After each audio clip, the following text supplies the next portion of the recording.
মুআজ ইবনে জাবাল রাদিয়াল্লাহু তাআলা আনহু বলেন, কুলতু ইয়া রাসূলুল্লাহি সাল্লাল্লাহু আলাইহি ওয়াসাল্লাম মুরনি বি আমাল।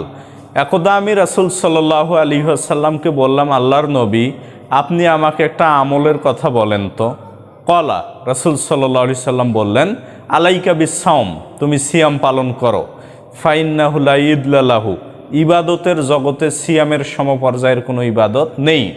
কুলতু ইয়া রাসূলুল্লাহি সাল্লাল্লাহু আলাইহি ওয়াসাল্লাম মুরনি বি আমাল। আমি আবার জিজ্ঞাসা করলাম, আল্লাহর নবী, আপনি আমাকে একটা আমলের কথা বলেন তো, যে আমল করে আমি জান্নাতে প্রবেশ করব। কলা, রাসূল সাল্লাল্লাহু আলাইহি সাল্লাম বললেন, আলাইকা বিসসাওম, তুমি সিয়াম পালন করো। ফাইন্নাহু লা ইদলা লাহু, ইবাদতের জগতে সিয়ামের সমপর্যায়ের কোনো ইবাদত নেই। কুলতু ইয়া রাসূলুল্লাহি সাল্লাল্লাহু আলাইহি সাল্লাম মুরনি বি আমাল। আমি আবার জিজ্ঞাসা করলাম, আল্লাহর নবী, আপনি আমাকে একটা আমলের কথা বলেন তো, যে আমল করে আমি জান্নাতে প্রবেশ করব। কলা, রাসূল সাল্লাল্লাহু আলাইহি সাল্লাম বললেন, আলাইকা বিসসাওম, তুমি সিয়াম পালন করো।